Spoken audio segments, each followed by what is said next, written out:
ಆ,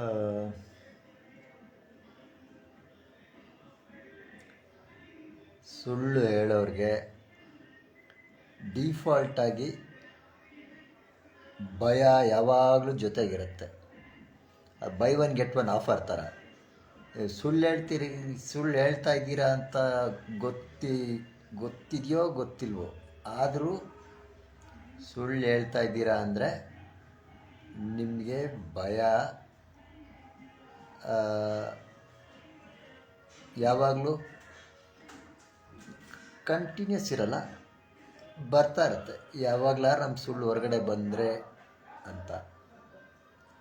ಅದಕ್ಕೆ ಭಯನ ಕಡಿಮೆ ಮಾಡ್ಕೊಬೇಕು ಅಂದರೆ ಸುಳ್ಳು ಹೇಳೋದು ಕಡಿಮೆ ಮಾಡಬೇಕು, ಆಯಿತಾ? ಸುಳ್ಳು ಹೇಳೋರು ಬೇರೆದು ಎಲ್ಲ ತಪ್ಪು ಮಾಡ್ತಾರೆ. ಸುಳ್ಳು ಹೇಳೋದ್ರಿಂದ ಭಯ ಆಗತ್ತೆ, ಭಯದಿಂದ ಕೋಪ ಬರುತ್ತೆ, ಕೋಪದಿಂದ ದ್ವೇಷ ಬರುತ್ತೆ, ದ್ವೇಷದಿಂದ ಏನೋ ಮಾಡ್ತೀರ, ಮತ್ತು ಮನಸ್ಸಿಗೆ ನೋವಾಗತ್ತೆ. ಸುಳ್ಳು ಹೇಳೋದ್ರಿಂದ ಈಗ ಎಷ್ಟೆಲ್ಲ ಆ ಸೀರೀಸ್ ನೋಡಬೇಕು ನೀವು. ಒಂದು ಸುಳ್ಳು ಹೇಳೋದ್ರಿಂದ ಭಯ ಉಟ್ಕೊಳ್ತು, ಭಯದಿಂದ ಕೋಪ ಉಟ್ಕೊಳ್ತು, ಕೋಪದಿಂದ ದುಃಖ, ದ್ವೇಷದಿಂದ ದುಃಖ. ಅಂದರೆ ಸುಳ್ಳು, ಭಯ, ಕೋಪ, ದ್ವೇಷ, ದುಃಖ ಎಲ್ಲದು ಕನೆಕ್ಟ್ ಆಗಿರುತ್ತೆ. ಅದನ್ನು ನೀವು ಗಮನ ಕೊಟ್ಟು ನೋಡಬೇಕು. ಆವಾಗಲೇ ಗೊತ್ತಾಗೋದು ಯಾಕೆ ಸುಳ್ಳು ಹೇಳಬಾರ್ದು ಅಂತಾರೆ ಅಂದರೆ, ಸುಳ್ಳು ಹೇಳಿದ್ರೆ ಭಯ ಆಗತ್ತೆ, ಸುಳ್ಳು ಹೇಳಿದ್ರೆ ಕೋಪನೂ ಬರುತ್ತೆ, ಸುಳ್ಳು ಹೇಳಿದ್ರೆ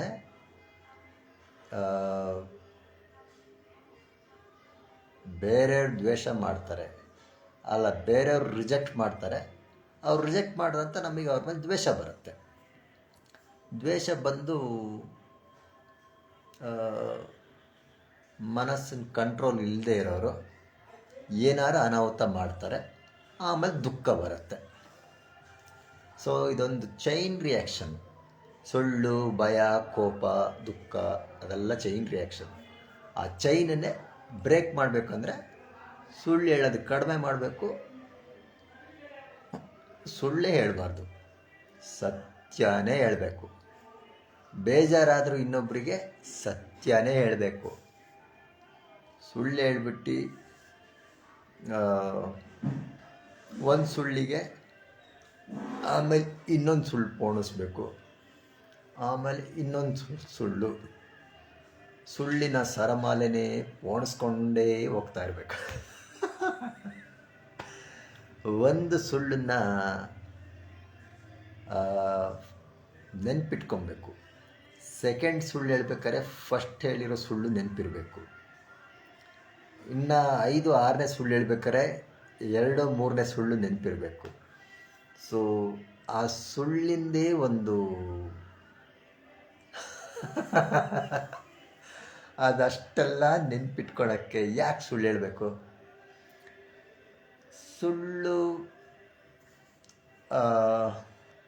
ಸುಳ್ಳು ಹೇಳಿ ಎಷ್ಟು ದಿವಸ, ಎಷ್ಟು ತಿಂಗಳು ಅಂತ ತಪ್ಪಿಸ್ಕೊಳ್ತೀರ? 1-2 ತಿಂಗಳು ತಪ್ಪಿಸ್ಕೊಳ್ತೀರಾ?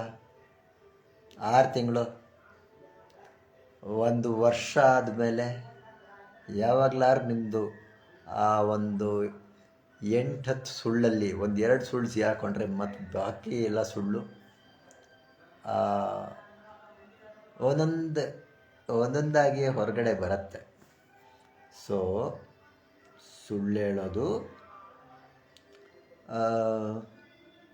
ಸಣ್ಣ ಪುಟ್ಟ ಸುಳ್ಳು ಹೇಳಿದ್ರೆ ಏನು ತಪ್ಪು ಅಂತ.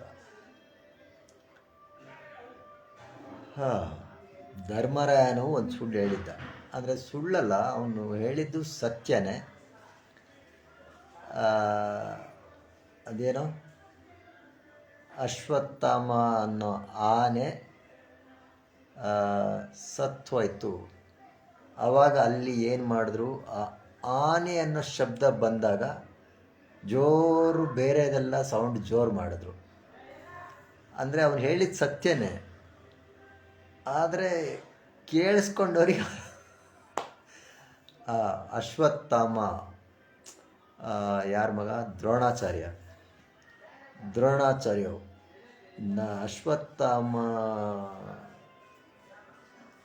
ಸತ್ತೋದ ಅಂತ ದ್ರೋಣಾಚಾರ್ಯರಿಗೆ ಕೇಳಿಸ್ತು. ಸೊ ಆಮೇಲೆ ಏನು ಅನಾಹುತ ಆಯಿತು ಅಂತ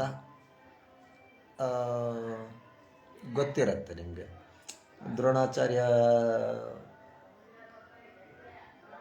ಇನ್ನು ಯುದ್ಧ ಮಾಡೋದು, ಇನ್ನು ಯಾರಿಗಾಗಿ ಯುದ್ಧ ಮಾಡೋದು ಅಂತೆಲ್ಲ ಇದು ಮಾಡ್ತಾರೆ. ಆಮೇಲೆ ಅರ್ಜುನ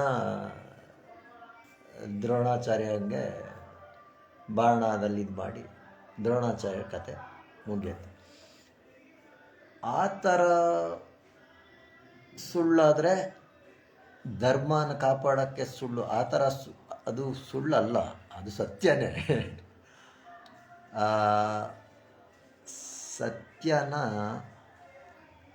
ಧರ್ಮನ ಕಾಪಾಡೋಕ್ಕಾಗಿ ಆ ಥರ ಸುಳ್ಳು ಹೇಳಿದ್ರೆ ಆ ಥರ ಸುಳ್ಳು ಹೇಳಬೇಕು. ಆ ಥರ ಸುಳ್ಳು ಹೇಳಿದ್ರೆ ನಿಮಗೆ ಒಂದು ಎಕ್ಸೆಪ್ಷನ್ ಸಿಗ್ಬೋದು. ಅಂದರೆ ಧರ್ಮ ಕಾಪಾಡೋಕ್ಕೆ ಸುಳ್ಳು ಹೇಳ್ದ ಅಂತ. ಅಂದರೆ ಆ್ಯಕ್ಚುಲಿ ಅವನು ಸುಳ್ಳು ಹೇಳಿಲ್ಲ. ಸುಳ್ಳು ಹೇಳಿದ್ನೋ ಸುಳ್ಳು ಹೇಳಿಲ್ವೋ, ಇದಕ್ಕೆಲ್ಲ ತಿಳ್ಕೊಬೇಕು ಅಂದರೆ ಒಂದಷ್ಟು ಕಥೆಗಳನ್ನು ನೀವು ಓದಬೇಕು, ಅರ್ಥ ಮಾಡ್ಕೊಬೇಕು. ಅದರಿಂದ ಒಂದು ನೀತಿ ಪಾಠ ಇರುತ್ತೆ, ಅದನ್ನು ತಿಳ್ಕೊಬೇಕು. ಇವಾಗ ಸುಳ್ಳು ಹೇಳಬೇಕಾ ಸತ್ಯ ಹೇಳಬೇಕಾ? ಈಗ ನಾನು ಈ ವಿಡಿಯೋದಲ್ಲಿ ಸುಳ್ಳು ಹೇಳ್ತಿದ್ದೀನ ಸತ್ಯ ಹೇಳ್ತಾ ಇದ್ದೀನ? ಸತ್ಯ ಹೇಳ್ತಿರೋಕ್ಕೆ ಎಷ್ಟು ಜನ ಫಾಲೋವರ್ಸ್? ಸೊ ಅಂದರೆ ನಾನು ಹೇಳ್ತಾ ಇರೋದು ಪೂರ್ತಿ ಸತ್ಯ ಅಂತಲ್ಲ, ನಾನು ನನ್ನ ಅನುಭವದಿಂದ ಹಂಚ್ಕೊಳ್ತಾ ಇದ್ದೀನಿ. ನೀವು ಅದನ್ನು ಮತ್ತೆ ಅನುಭವದಿಂದ ಫೀಲ್ ಮಾಡಿ ಅಕ್ಸೆಪ್ಟ್ ಮಾಡಬೇಕು. ನಾನು ಹೇಳಿದೆ ಅಂತ ಅಕ್ಸೆಪ್ಟ್ ಮಾಡಬೇಡಿ. ನಾನು ಹೇಳಿದ್ದು ನಿಮ್ಮ ಅನುಭವಕ್ಕೆ ಸುಳ್ಳು ಆಗಿರ್ಬೋದು. ನೀವು ಅನುಭವನ ನೀವು ಫೀಲ್ ಮಾಡಬೇಕು. ಈ ಥರ ಆಗಿದೆಯಾ, ಸುಳ್ಳು ಹೇಳ್ಬಿಟ್ಟು ನಾನು ಈ ಥರ ಕಷ್ಟಕ್ಕೆ ಸಿಕ್ಕಾಕೊಂಡಿದ್ದೀನ, ನೆಕ್ಸ್ಟ್ ಟೈಮು ಸುಳ್ಳು ಹೇಳಬಾರ್ದು ಅಂತ ನಿಮ್ಮ ಮನಸ್ಸಿಗೆ ಬರಬೇಕು. ಸೊ ಸುಳ್ಳು ಹೇಳಿದ್ರೆ ಏನಾಗುತ್ತೆ, ಆ ಚಕ್ರದಲ್ಲಿ ಹೋಗಿ ಸಿಕ್ಕಾಕೊಳ್ತೀರ, ಸುಳ್ಳಿನ ಚಕ್ರ. ಆ ಸುಳ್ಳು ಹೇಳ್ತಾನೆ ಜೀವನದಲ್ಲಿ ತುಂಬ ಕಷ್ಟಕ್ಕೂ ಸಿಗಾಕೊಳ್ತೀರ. ಸುಳ್ಳು ಹೇಳೋದ್ರಿಂದನೇ ಕಷ್ಟಕ್ಕೆ ಸಿಗಾಕೊಳ್ಳೋದು. ಸತ್ಯ ಹೇಳಿದ್ರೆ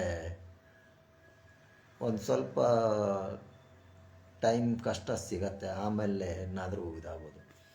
ಬಟ್ ಸುಳ್ಳೇ ಹೇಳ್ತಾ ಇದ್ದರೆ ನೀವು ಹೊರಗಡೆ ಬರೋಕ್ಕೆ ಆಗಲ್ಲ. ಆ